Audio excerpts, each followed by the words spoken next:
अस्सलाम वालेकुम। मैं आपको खुशामदीद कहती हूँ अपने YouTube channel English to Urdu Islamic lectures में। आज का हमारा टॉपिक है नमाज और उसकी अहमियत। उस्ताद नौमान अली ख़ान के लेक्चर को हमने लिया और हमने उसका उर्दू तर्जुमा किया ताकि ज़्यादा से ज़्यादा लोगों तक इस अहम मालूमात को पहुँचाया जा सके। तो आइए अपनी वीडियो को शुरू करते हैं। लोग नमाज क्यों नहीं पढ़ते؟ इसके बहुत सारे जवाब हो सकते हैं, लेकिन अल्लाह के पास इस सवाल का उनका खुद का एक जवाब है, और अल्लाह का जवाब बहुत डरा देने वाला जवाब है।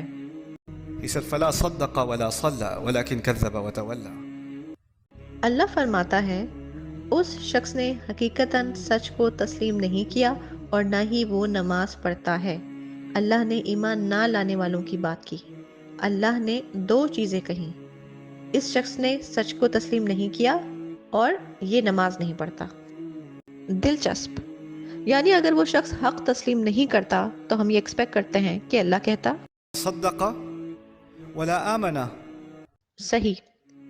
इसका तर्जुमा ये है कि आपके अल्लाह को खुदा मानने में कुछ कमी रह गई है। नहीं नहीं नहीं, इंसान कहता है मैं अल्लाह पे यकीन रखता हूँ, मैं मुसलमान हूँ, या तुम यहाँ से मुसलमान हो, तुम दिमाग में तो मुसलमान हो, लेकिन ये सच सिर्फ तुम्हारे दिमाग के लिए नहीं है बल्कि ये तुम्हारे दिल के लिए भी तो है। आप ये तस्लीम नहीं कर रहे हैं कि ये कितनी बड़ी हकीकत है। आप ये तस्लीम नहीं कर रहे हैं कि ये कितनी सीरियस हकीकत है। आप ये रियलाइज़ नहीं कर रहे हैं कि ये हकीकत क्या है।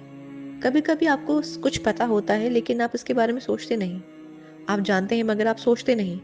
लिहाजा जब ऐसा होता है तो बहुत आसान हो जाता है मेरे लिए नमाज को छोड़ना और आपके लिए नमाज को छोड़ना। ऐसा होता है क्योंकि हमारे दिल थोड़े डिस्ट्रैक्ट हो जाते हैं और हमारे दीन की हकीकत, वो हकीकत कि अल्लाह कौन है, वो हकीकत हमारे दिमाग के किसी कोने में खो सी जाती है और फिर हम अल्लाह के मुतालिक असल हकीकत के बारे में सोचना छोड़ देते हैं। बस यही बात अल्लाह ताला कह रहे हैं। तो अल्लाह को हमारी नमाज की ज़रूरत नहीं, और अगर आप नमाज पढ़ रहे हैं क्योंकि मैं आपसे कह रहा हूँ नमाज पढ़ने के लिए, आप क्या करेंगे? आप कैसे नियत करेंगे? आप ये कहेंगे कि मैं 4 रकात नमाज अदा कर रहा हूँ क्योंकि अब मेरे अब्बू ने कहा है। अल्लाह अकबर। अल्लाह और हमारे प्यारे नबी सल्लल्लाहु अलैहि वसल्लम ने हमें बता दिया है कि अमाल की कोई अहमियत नहीं जब तक उन्हें नेक नियति से ना किया जाए। इन्नमल अमालु बिन्नियात।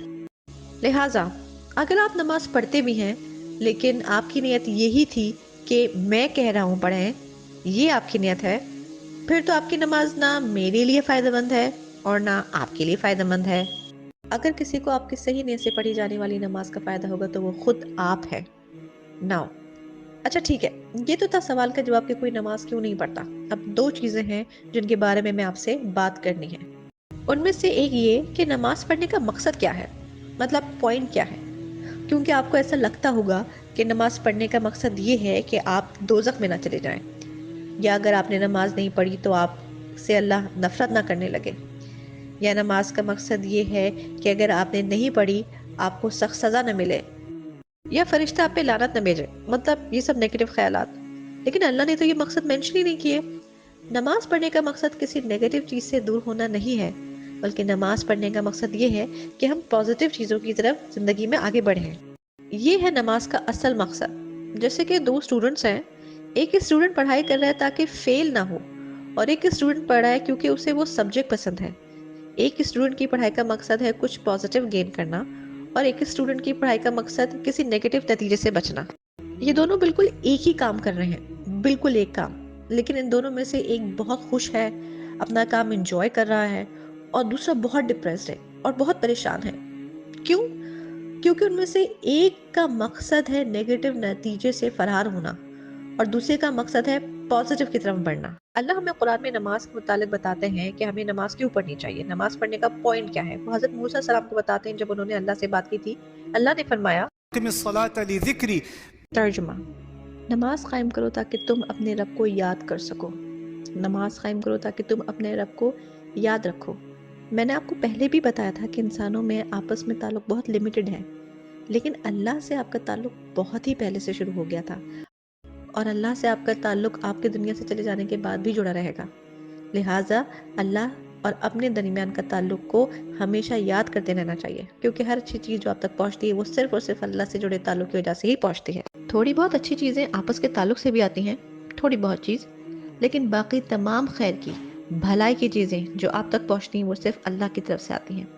تو اگر آپ چاہتے ہیں کہ آپ کی زندگی میں ہمیشہ خیر رہے تو آپ کو چاہیے کہ یاد رکھیں کہ تمام خیر، تمام نعمتیں، تمام رزق، تمام ہدایت اللہ کی طرف سے ہے۔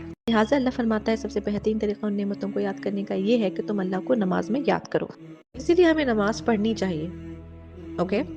اسی لیے آپ کو نماز پڑھنی چاہیے، لیکن صرف اسی لیے کہ آپ مکمل خشوع خضوع کے ساتھ نماز پڑھ رہے ہیں، اللہ کہتا ہے یہ کافی نہیں، بلکہ انسان کو کچھ فائدے بھی ملنے چاہیے۔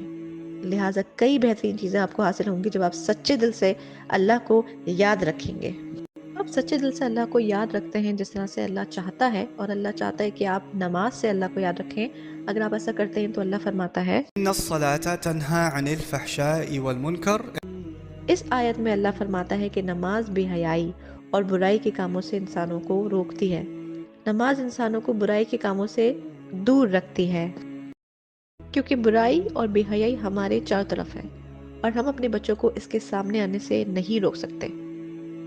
برائی آپ کے فون میں بھی ہے، برائی آپ کے اسکول میں بھی ہے، برائی آپ کے دوستوں میں بھی ہو سکتی ہے، برائی عید کی محفل میں بھی ہو سکتی ہے کہ آپ کارنر میں جا کے اپنے دوستوں سے باتیں کرنے لگیں۔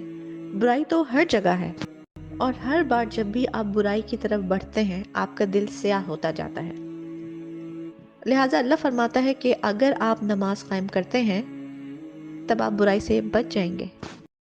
جب آپ برائی میں گر جاتے ہیں، جیسے مثال یہ کہ اگر ہوا میں آلودگی ہو تو پہلی بار میں آپ کھانسیں گے، لیکن زیادہ دیر اس میں رہنے سے آپ اس کے عادی ہو جاتے ہیں۔ برائی کی مثال بھی ایسی ہی ہے، اگر آپ مسلسل برائی کرنے لگیں پھر آپ کے لیے وہ کوئی معیوب بات نہیں رہتی، پھر آپ کو ضرورت محسوس نہیں ہوتی کہ آپ اپنے آپ کو اس سے بچائیں، کیونکہ برائی کرتے رہنے سے آپ کی روح کرپٹ ہو چکی ہوتی ہے، رائٹ؟ اور پھر آپ مزید اور زیادہ برائی کرنے کے لیے تیار ہوتے جاتے ہیں، پہلے سے بھی زیادہ بدتر برائی کے لیے۔ لیکن پھر یہ نماز ہی ہے جو آپ کو زندگی میں برائی کے راستے پہ چلنے سے روک لیتی ہے۔ اس لیے آپ کو نماز قائم کرنی چاہیے۔ ان وجوہات کی وجہ سے آپ کو نماز پڑھنا چاہیے، اس لیے نہیں کہ میں آپ سے پڑھنے کو کہہ رہا ہوں۔ اس لیکچر کے اینڈ میں نماز پڑھنے کا فیصلہ صرف اور صرف آپ کا اپنا ہوگا، کیونکہ ہو سکتا ہے اللہ کل میری جان لے لے، اللہ آپ سے 1 سال بعد میری جان لے لے، اور وہ تعلق جو آپ کے اور میرے درمیان ہے، چاہے ہم 100 سال بھی زندہ رہیں، اس سے زیادہ ہم زندہ نہیں رہ سکتے جتنا چاہیں، کیونکہ ہر چیز کا ایک اینڈ مقرر ہے۔ لیکن اللہ کے ساتھ اگر آپ اپنے تعلق کو عزت دینا چاہتے ہیں، آنر دینا چاہتے ہیں، تو نماز پڑھا کریں۔ یہ میری آپ کو نصیحت ہے۔ تو آپ نے سنا کہ نماز کتنی اہم ہے اور اللہ تعالیٰ نے نماز ہم پر کیوں فرض کی ہے۔ نماز انسان کو بے حیائی اور برائی کے کاموں سے روکتی ہے، اور اللہ تعالیٰ کی طرف سے رزق اور بلیسنگ جو ہیں اس کے دروازے ہمارے لیے کھول دیے جاتے ہیں جب ہم نیت کے ساتھ، اچھی نیت کے ساتھ، نیک نیت کے ساتھ اللہ تعالیٰ کے آگے جھکتے ہیں اور نماز قائم کرتے ہیں۔ تو آج سے یہ تیار کرتے ہیں کہ ہم نماز پڑھیں گے اور اپنی طرف سے پوری کوشش کریں گے کہ ہم نماز میں کوتاہی نہ کریں، بلکہ پورے خشوع خضوع کے ساتھ نماز کو ادا کریں اور اپنے ارد گرد کے لوگوں کو بھی اس چیز کی طرف مائل کریں۔ مجھے امید ہے یہ ویڈیو آپ کو اچھی لگی ہوگی اور آپ زیادہ سے زیادہ لوگوں تک اس کو پہنچائیں تاکہ اللہ تعالیٰ کا پیغام زیادہ سے زیادہ لوگوں تک پہنچ سکے۔ میری آپ سے ریکویسٹ ہے کہ آپ میرے چینل کو سبسکرائب کریں اور میرے کانٹینٹ کو سپورٹ کریں تاکہ ہم زیادہ سے زیادہ ویڈیوز بنا سکیں۔ السلام علیکم ورحمۃ اللہ وبرکاتہ۔ Thank you.